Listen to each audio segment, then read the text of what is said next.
Now then, it's another day in the workshop, and we're following on a theme. As you can see, we have a Vax upright vacuum cleaner here, and this is as you can see on the front, an easy store pet clean path. So there we go. It's quite a lightweight unit, and there's one or two things wrong with it as usual. Now, when I first got this, I had a brief look at it and thought, all the filters are blocked. Here we go again. Somebody's abused it. Yeah. But a bit of investigation, and I think that maybe this cleaner has done a lot of work. It still works, but the amount of work that it's done has highlighted a few design features or failures. It's the back wheels. Because the back wheels started to fail, then the cleaner starts getting used for all those odd jobs. And when I did give it a brief cleaning out, it seemed like the filter was blocked with talcum powder. So somebody spilt a load of talcum powder, they've used this cleaner to suck it all up, and then it's blocked all the filters. But there was the fault with the rear wheels to start with. So I think it's been treasured and looked after up until the point where it became a problem. So let's have a look at the various features to start with, and then we're going to fix it. So here we go, press that and this comes out. Okay, turn this and that comes out. And there's the filter. It's a washable one. So that will want, I've blown it out once, but I think that will want a wash. And inside there. Okay. And then the spring on that has gone. So we need to make up some sort of, it just about. Maybe it just wants a bit of lube on those pins. And this obviously wants a good clean out. Apparently, I think that can come out. There's something on here. No, perhaps not. But all that lot wants blowing out. There we are. There's a lock-unlock just there on that plastic moulding. So I'm assuming that this whole centrepiece, with some skill and dexterity, will come out. Will spin that way and then lift out, and then you can clean it. It looks like here, I'll just zoom in. You can see there's some little icons, and if you look here, it looks like this whole thing will unlock. No doubt it's packed full of muck, so it'll take a little bit to move it, but then this will come out and we'll be able to clean it all.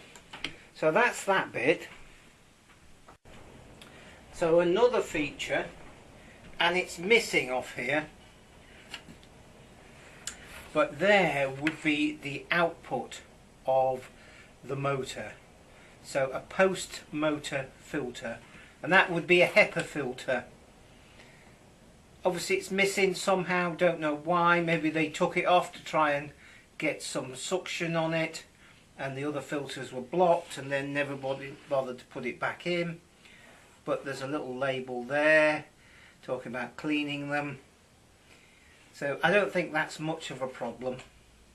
If I wanted to, I could get a piece of lightweight foam. If you remember those 2.2 kilowatt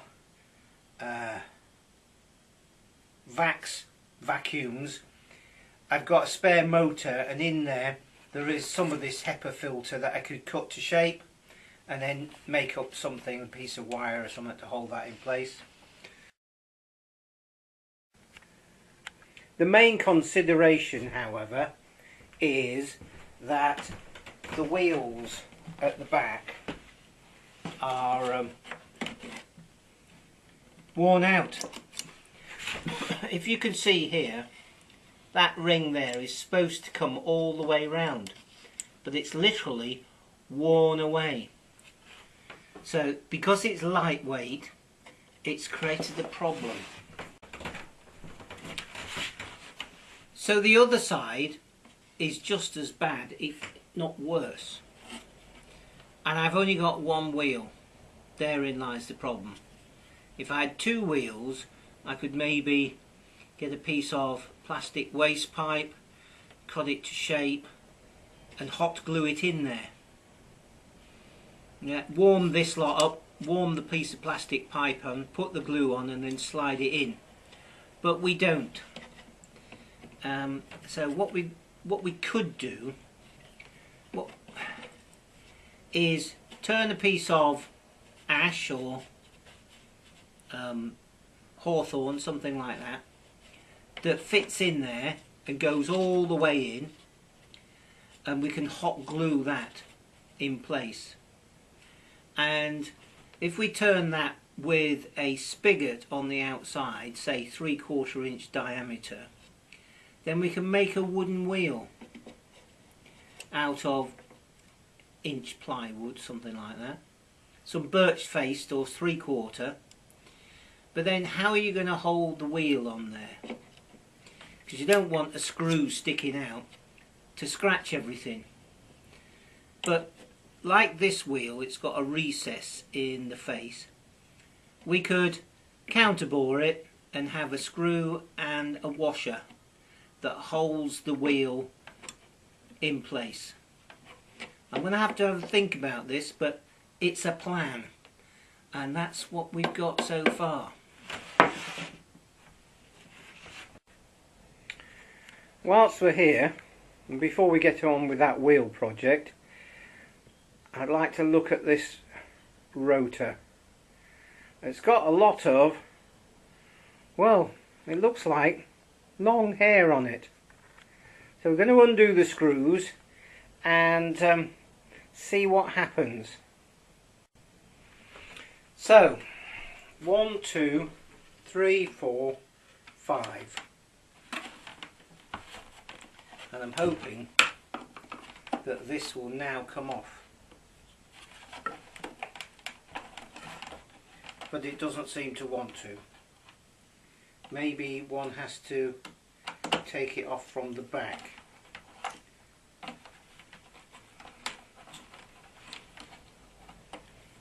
wonder what that screw there is. Let's undo that as well. That's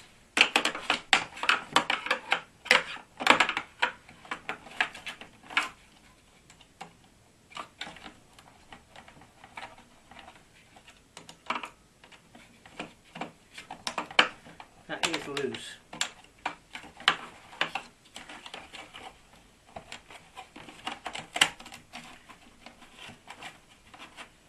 Okay.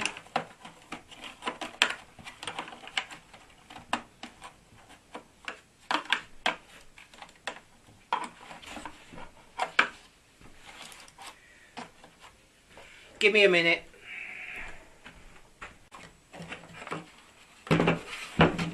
That in there, we have yet another case of the invisible screw.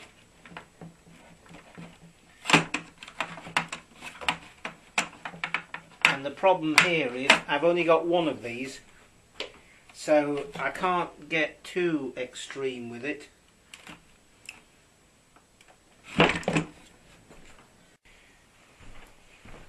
Okay, there's a screw there, and this lot just does not want to. So effectively, you have to ease it up, and then put a screwdriver in there and just lift it. So it's a design feature designed to confuse those people who are inquiring.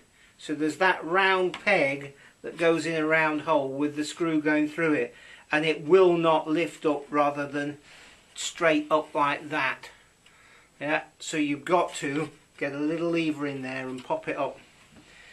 Nasty. Right, let's have a look at this. You can see now, let's zoom out. You can see now that it's easy to get to the belt, and there's a cover in the bottom here that we undid that I don't think we needed to undo, but that's an access to the belt also. But I want to take this brush roller out and clean all this hair off it. It's either somebody with incredibly long hair, or I don't know, but it's all the same colour, or a dog or something like that. Anyway, I'll get that cleaned. Hopefully this last bit of footage, when I edit it, it will make some sense. If you remember, on the last fax machine there was a hidden screw, so that you had to take the switch apart before you could get to the screw, before you get the motor apart. On this time it's the screw's quite evident, but it won't come apart until you lever it the right way. Okay, I've cleaned this, and this case here is clear, so I've wiped the inside of that. Now there's a couple of tabs there that need to go there. Okay, so they lock in. So this is again a bit tricky. So you actually have to get that up there, then put those tabs in, and then click everything in place and put the screws in. So I'll just do that off camera. Okay, we've had a bit of an experiment, and I've come up with this. Yeah. And there's this is experimental, as I say. There's a saw cut there and a relief on one side. Hopefully you can see. Let's just manually zoom in. Okay. So the reason for this saw cut is there's a web in here, and let's just have a look. And also the case in there sits forward a bit, so I've had to relieve a bit to account for that.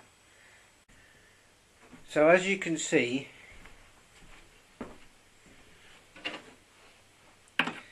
that sits forward a bit, and there's that web in there, and I wouldn't want to cut that web out. So this then fits in there like that and sits over that web and sits down in there. So now we can hot glue that in place.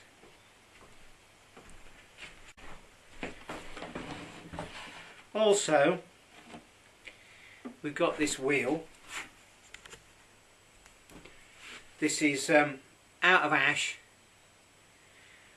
and I've recessed it either side, and that's a 20mm hole, and that will go on there like that. It's the same size as the original wheel.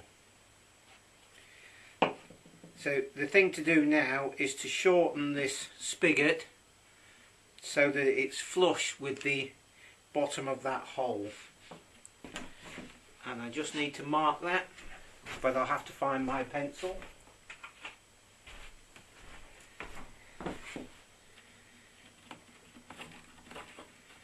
So we'll just mark that, and what I'll do, I think, is I'll put a bit of beeswax on here to make that spin easily. So I'll just cut that and drill a little hole in the middle for a as a pilot for a screw, and we'll hot glue this in place. It's only roughly cut out on the bandsaw and then smoothed off with a belt sander, so it's not absolutely brilliant, but it will do the job.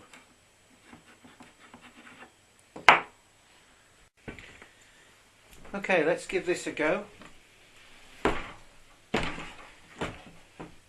That's marked, so that goes. It's a bit fiddly. There. Okay.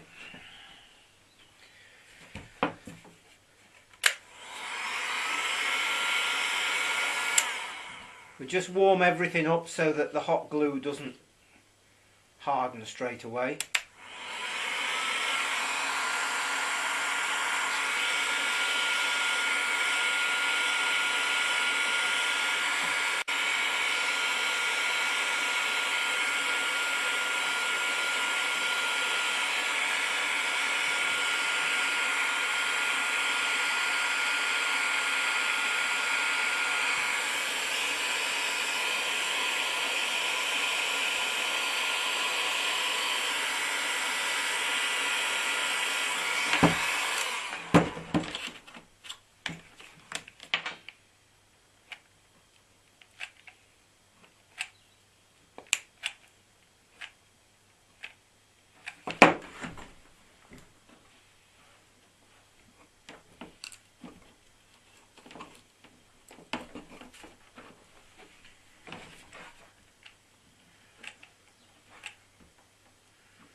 That looks reasonably square. If it isn't, we can always warm things up and ease it. We'll just wait for that to cool off now, and it will take a while to cool off for obvious reasons.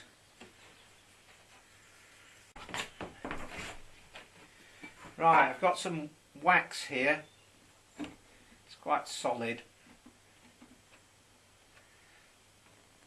I normally use this for on the thicknesser table. It just stops timber sticking to it on the planer. So we got wax on there, and then this goes on there, and then that is flush, so all we need to do now, there's a hole in the middle, is a washer and a screw. And I've got a washer there, and we just want a screw to sort that out.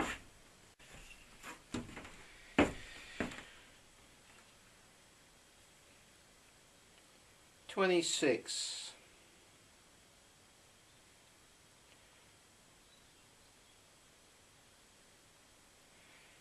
We'll do it there, and then we can always sand a bit off.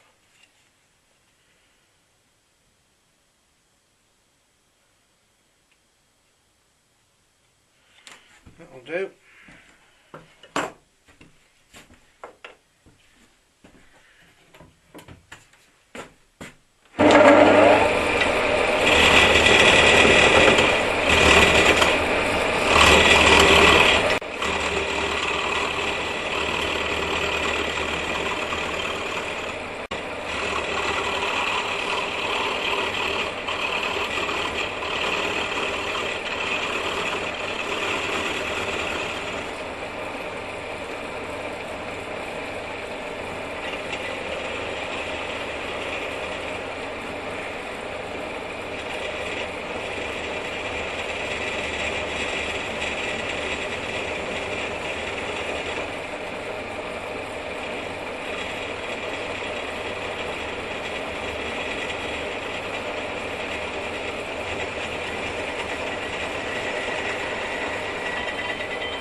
Right, 19.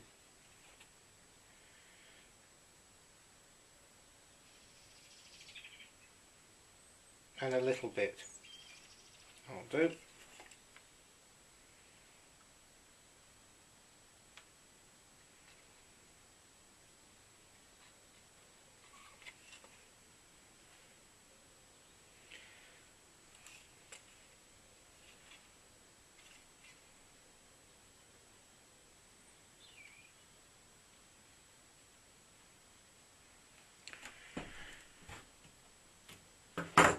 Right, just using the long cornered chisel, I'm going to reduce that piece there down to 19 mil.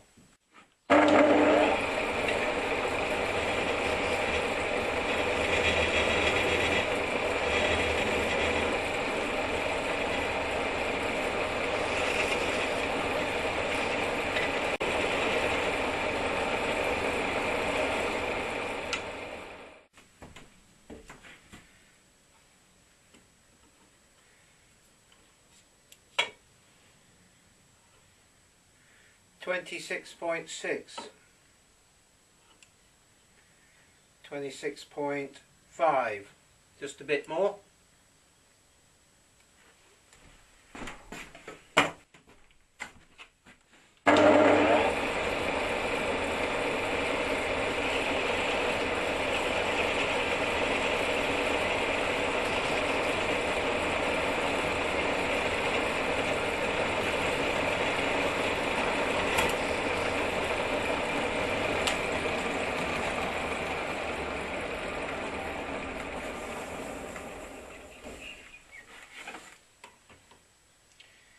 Switch her on.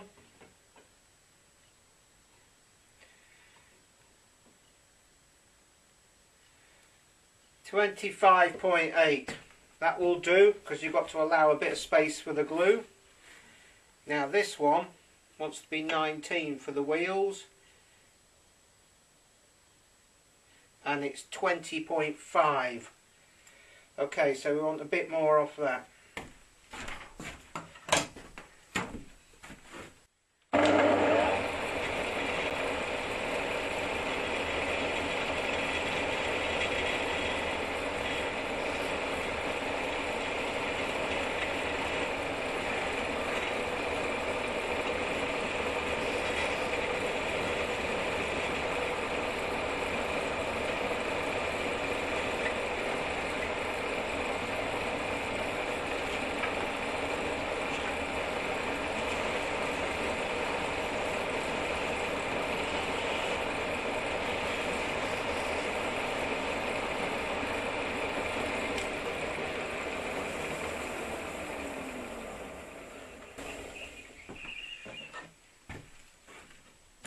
Hello?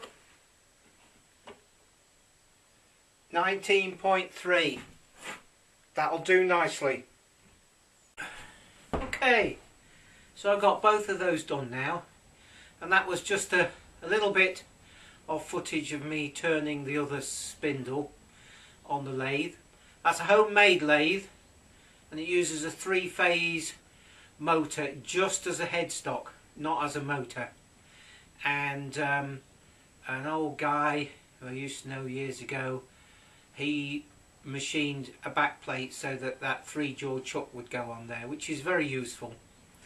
And I used this, what looks like about a 3/4 bolt, and pushed it into, quite firmly, into the wheel, and put it in that chuck and just trued the outside a bit. So it runs a bit smoothly now. So that's that, and we're just going to put the rest of this vacuum together, and then we'll give it a road test. So I got this piece of the cyclone out of the bin, and you need the bottom open to be able to remove it. So it's all washed and neat and tidy and neat, and that should just pop back in there and turn. There we go. That's good. So the bottom's on, and then on here I've washed the filter and dried it in a warmish place, but not hot, for 24 hours. And that pops in there like that. And then we have an arrow there and some arrows there. So that goes like that. Okay. We can just pop that in there like that. Time for a road test.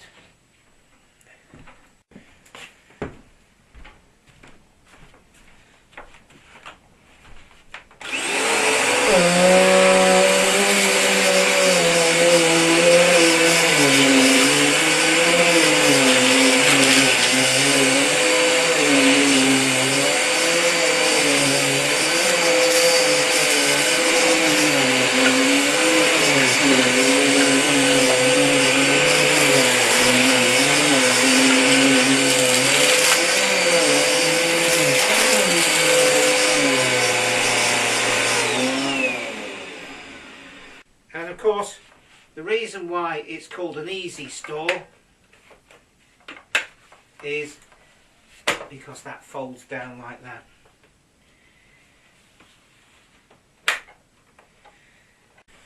So there you go. That's pretty good. That's cleaned all that muck off that carpet. Brilliant. That'll be for my office now. And those wooden wheels, some people might think they're a bit strange, but they do the job. And with that wax between the two moving parts, it'll last for years. And that's kiln dried ash from the sawmill that you've seen me at for a few times.